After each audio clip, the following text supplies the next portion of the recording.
course, today at 3 p.m. in the ECOSOC chamber, the UN Peacebuilding Commission will hold its annual session under Secretary General for Political and Peacebuilding Affairs, Rosemary DiCarlo, will brief on behalf of the Secretary General.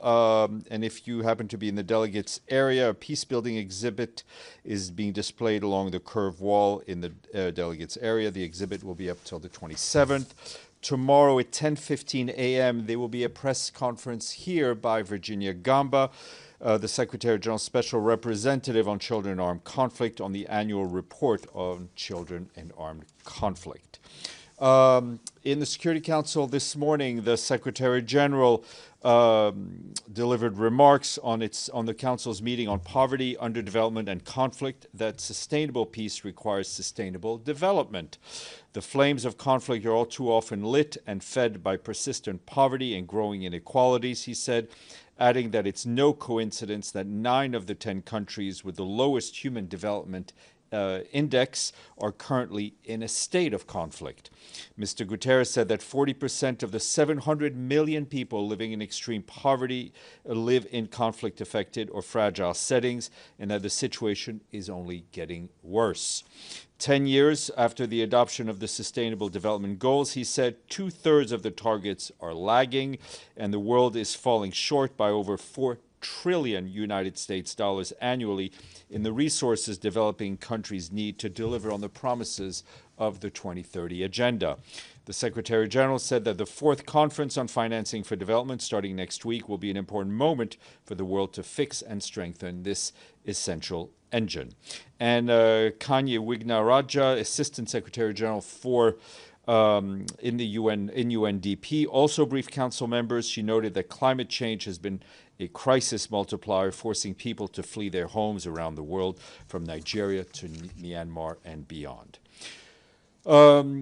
Focusing now on the situation in Gaza, the Office for the Coordination of Humanitarian Affairs says that widespread bombardment, shelling, and shooting continues, resulting in reports of scores of fatalities, even more injuries, including among those seeking aid, and we're seeing that today. Yesterday, a team from the Nasser Medical Complex, a UN team visited the Nasser Medical Complex in Khan Yunis, which, as you know, and we've been telling you, is struggling to stay operational under relentless pressure and severe shortages of just about every item. Our colleagues from WHO and OCHA were there following the arrival of hundreds of casualties, including many who were reportedly attacked while waiting for food. WHO's Director General, Dr. Tedros, said the hospital was hosting twice as many patients as it can handle.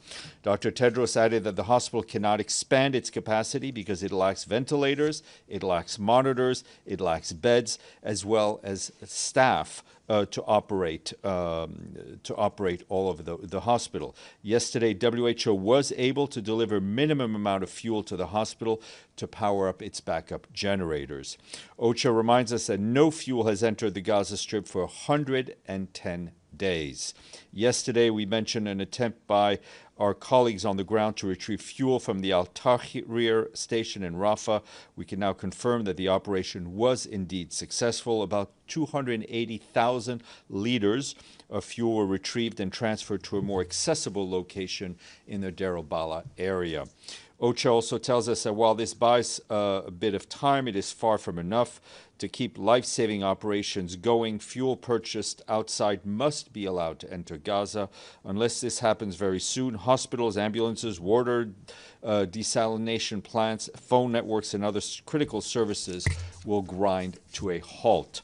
Meanwhile, OCHA also tells us that efforts to repair a fiber optic cable that was damaged are being hindered, causing a major telecommunications outage for the 3rd day in a row.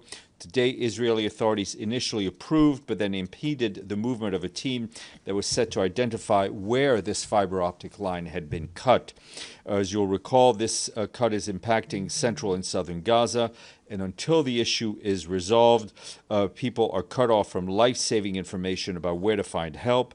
Our own humanitarian teams are unable to properly coordinate and move about safely in Gaza, which, as you know, is a rather dangerous area. Meanwhile, you will recall that no shelter materials have entered Gaza since March 1st, before the Israeli authorities imposed a full blockade on aid and any other supplies for nearly 80 days. While some commodities have subsequently been allowed in small quantities, tents, timber, tarpaulins, and any other shelter items remain prohibited. Almost everyone in Gaza has been displaced multiple times during this war, and shelter conditions are quickly deteriorating even further. Makeshift accommodations are concentrated in bombed-out schools, public lots, and urban rubble, often far exceeding the site capacity, and obviously without any basic infrastructure. We, along with our partners, have some 980,000 shelter items, including 50,000 tents, ready for prioritization and dispatch as soon as access is granted. And turning to Haiti, our humanitarian country team in the country is sounding the alarm on the need for enhanced preparedness ahead of the Atlantic hurricane season. Amid severe funding shortfalls, contingency stocks are at their lowest level ever. Despite forecasts indicating an above-average season, Haiti begins this hurricane season with no pre-positioned food supplies and no available funding to launch a rapid response.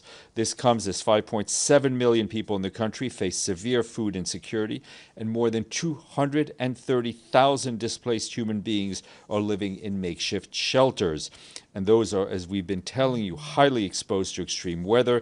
Our colleagues also remind us that Haiti is one of the only 5 countries worldwide with people in famine-like conditions. With support from national and international partners, our humanitarian partners have pre-positioned some limited stocks of hygiene kits, tarpaulins, trauma supplies, and nutrition support, and plan to deliver anticipatory cash transfers to vulnerable households. However, additional funding for relief efforts are urgently needed. Haiti's humanitarian response plan remains only 8% funded, with just $75 million received of the $908 million required for this year.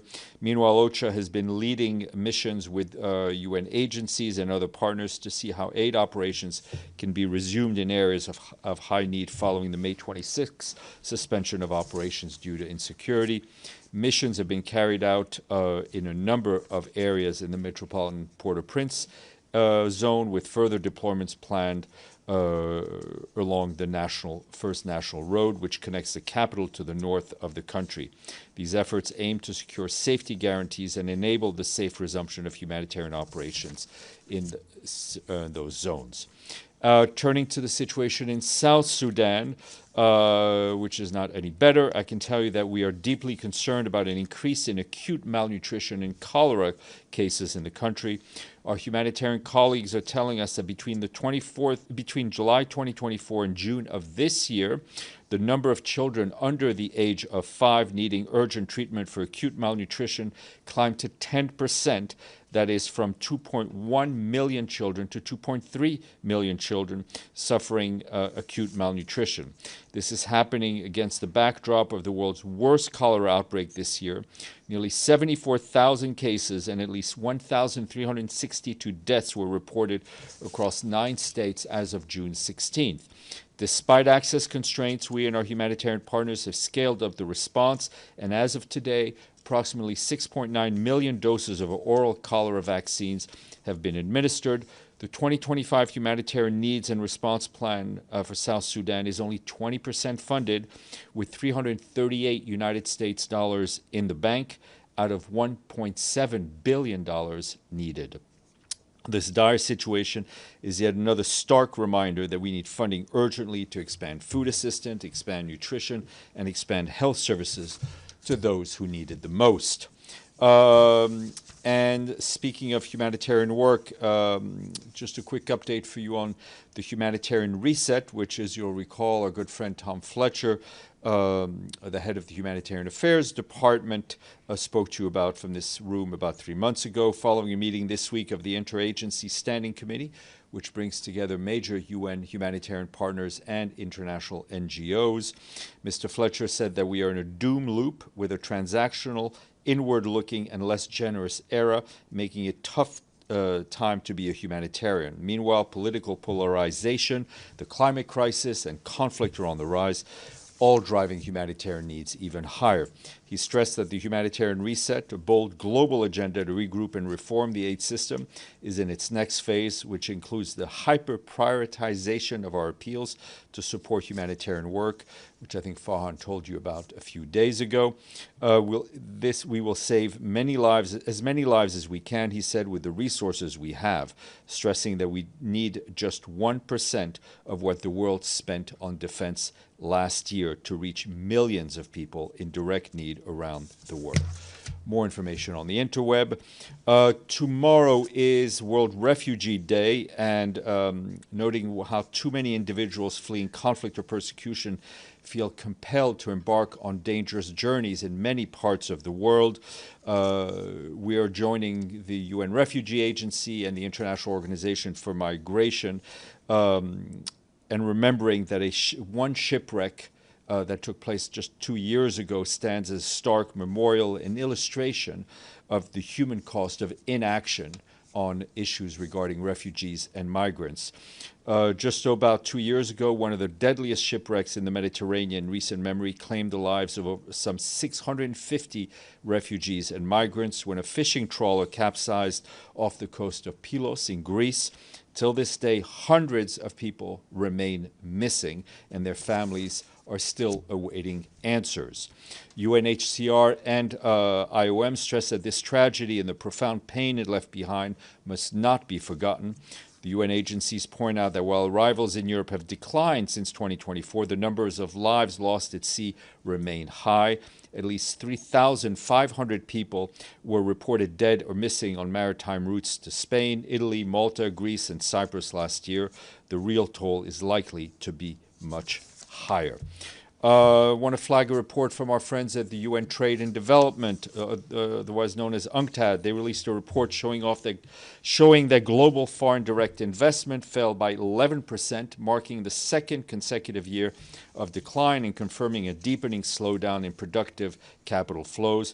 The World Investment Report 2025 comes ahead of the 4th International Conference on Financing for Development in Sevilla, where global leaders will address the widening gap between capital flows and development needs. UN Trade and Development notes that the findings underscore the urgency of reshaping investment and finance systems to support inclusive and sustainable development. More on the web if you're interested. Today is the International Day of Elimination of Sexual Violence in Conflict. In his message, the Secretary General said sexual violence is a grotesque tactic of war used to brutalize, used to torture, and used to repress, and it's scarring bodies, it's scarring minds, and entire communities. The focus this year is the deep and lasting intergenerational wounds of conflict-related sexual violence. To break the cycle, the Secretary General said we must confront the horrors of the past, support the survivors of today, and protect future generations from the same fate. There was an event this morning to mark the day, co-organized by our colleagues in the Office of Special Representative of Sexual Violence in Conflict and the Special Representative of Children in Armed Conflict. And also want to flag that our colleagues at the UN Development Coordination Office tells us that today, Rana Taha of Jordan took up her new assignment as the UN resident coordinator in Tunisia with the host government's approval. She brings over 20 years of experience working for UN agencies, funds and programs, and UN peacekeeping and special political missions. Before that, she served as team leader and senior peace and development advisor for the UN in Kenya, and we congratulate her. And just, sorry, I should mention this with a note on refugees, but in honor of World Refugee Day, UNHCR is hosting a showcase of refugee-made products in the General Assembly lobby to spotlight the contributions of refugees make when they are included and given an opportunity to self-reliance. UNHCR's Made 51 initiative connects refugees to the global marketplace, enabling them to earn income, preserve cultural heritage, share their skills around the world. They're also giving out limited number of bracelets handmade by refugees, women in South Sudan and Kenya. I've got one, but you can go buy stuff. My birthday's coming up, and it's never too late to start Christmas shopping. Speaking of Christmas shopping, Edie. Thank you, Steph. Does the Secretary General have any comment on tomorrow's meeting in Geneva between the foreign ministers of the UK, France, and Germany, and Iran's foreign minister? And will the UN be monitoring or participating? We will not be participating. We'll obviously be following it. I mean, as we said yesterday, for the Secretary General, for us, it remains clear that diplomacy is the only and best way forward. Let's see what comes out of this meeting, but the fact that there is a dialogue between Iran and those three European Union countries is a positive in itself, but obviously we'll have to see what the outcome is. Deji. A follow-up. Yesterday, obviously, multiple reports suggest that the U.S. President Trump has already green-lighted the plan to strike Iran, but has not yet made the final decision. In such a circumstances, who has the Secretary General been contacted with, and is there like a possibility that he could talk to the U.S. interlocutors with him? Well, we've been in touch with the U.S. mission here for the last few days and passed on the message privately that we have said publicly. I think as we were very clear yesterday, we worry about any additional internationalization of the conflict. Did they listen? Did they listen? Well, I think we will leave it to journalists to analyze the situation. Okay, total different topic about the UNAID initiative. We know that last week happened to be the week those entities they're submitting their plans. So is cutting staffs, 20% inevitable? Have you got all the plans already? It is. This process is ongoing. It is across the board in the Secretariat, and including in the Secretary General's own office. I think his own office is not exempt from it. I spoke to Guy Ryder yesterday, and we hope to have him and other senior colleagues come and brief you in person. In the spokesperson's office, also included I think in the job cut? there is no. It is the need to reduce is across the board, and no office is exempt. Okay. Abdel Hamid. Thank you. Another 22 Palestinians were killed while waiting for food. And again, I didn't hear that number coming in the briefing. I will keep asking about numbers. Palestinians are not only just scores or number of Palestinians were killed. I'm not debating that with you. I mean, in the note that I just read, we talked about the fact that people continue to be wounded and continue to be killed while doing what is the most basic human need, trying to get food, trying to get the most basic supplies.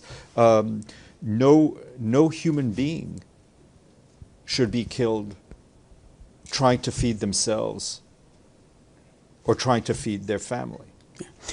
In Israel, the U.S. ambassador in Israel, Mike Huckabee, he suggested to President Trump to bomb Iran with a nuclear bomb. Any comment? I haven't seen those particular comments, but I have seen a lot of unhelpful rhetoric around this conflict, including around use of nuclear weapons. And I think the Secretary General has spoken out a lot in the last year about the issue of dangerous rhetoric around nuclear weapons. As we were very clear yesterday, we do not want to see a further internationalization of this conflict. We want the military action to stop, and we want to return to diplomacy. But does the Secretary General see there is a rise of fascism in the world of today? I think the Secretary General has spoken about the rise of extremism and xenophobia for quite some time. In fact, since the beginning of his tenure. Stefano, then Mr. Bays, and then we'll go that way. Thank you, Stefan. What does the Secretary General expect from Berlin for their conference tomorrow on Libya? There is a conference tomorrow on Libya. I think anything that would advance the cohesiveness of the Libyan political leadership and help move the political process forward would be welcome. Mr. Bays. We've seen people fleeing Tehran. We've had lots of reports of people who are thinking of leaving Tehran. What is the UN monitoring population flows in and out of Iran? Are you seeing large numbers of people? And what are you preparing? I mean, particularly, I mean, of the country, of the neighbouring countries. I mean, the UN has a large footprint in Afghanistan, Pakistan, and Iraq. Are you making preparations? I mean, there are contingency plans being updated all the time. We're obviously concerned beyond the military action we're seeing on the regional impact that this conflict would have. It can have, and including on mass movements of people into countries that some of them are better equipped than others in terms of receiving a large number of people. And do you have any figures of people? I do not. I mean, for example, Afghans returning to Afghanistan. I don't. We can try to get some of those. Okay, and one final one from me. What's up with the escalators? Well, I was hoping you would we were waiting for you with your toolkit. We've been waiting for you to start repairing them, James. Honestly, I mean, they're old escalators. They're an iconic part of this building. But you should have them. They go wrong a lot. You should have all the spare parts ready. What are you waiting for? Just a quick follow-up. I will not entertain a follow-up on an escalator question. No, I'll come back to you. Volodymyr, please take me someplace else. Thank you, Stefan. According to a report by Japan's NHK, North Korea, a military ally of Russia, may deploy up to 20,000 workers to a drone factory in Yelabuga, Russia, to help boost Russian drone production. The goal appears to be to train North Koreans in manufacturing and operating drones. What would you say? We don't have any independent verification of that report, but I think, whether it's the conflict you're speaking about or any other, further internationalizing any conflict, I think takes us away from the end of that conflict. Yep. Thanks so much, Steph. On tomorrow's meeting on Iran at the Security Council, who will brief the Council? I expect the Secretary General to give opening remarks, and Rosemary DiCarlo will likely also brief. Evelyn, and then Yvonne. Thank you. I'm not sure if I missed something along the months on South Sudan. When you mentioned it with cholera and so forth, has the United States put more migrants there? I don't think one is linked to the other. I don't. No, I don't know. That I can't answer. I don't know. Right, and also, it's Juneteenth here, which stands for freedom, the symbol for freedom, even if not always the reality. Yvonne. Thank you. It's just about the escalators. No, I'm joking. The Irish gift of humor. So my question is, does the Secretary General look at the events going on in the Middle East and Israel's bombing of Iran's nuclear facilities and think that this could, do actions like this encourage countries, in his view, to acquire their own nuclear deterrent? I think it's a very valid question. What we want to see is a reinforcement of the Nuclear Non-Proliferation Treaty, not a weakening of it. We want to see fewer nuclear weapons, but what we want to see in any conflict is the full respect for international law, the full respect from the Charter, and we're seeing that being gnawed at by so many countries around the world. Deji, please. Not escalator. A follow-up of James' first question. Did UN itself have any contingency plans in both Israel and Iran to evacuate your people? Yes, and what's the status we're now? dealing with that. We're ensuring that our staff is safe. The process started, or It's ongoing. Stefano and then Edie. Thank you, Stefan. President Trump repeated that he doesn't know yet if he's going to attack Iran or not. He's going to take a decision and can go either way. If President Trump called today the Secretary General Guterres,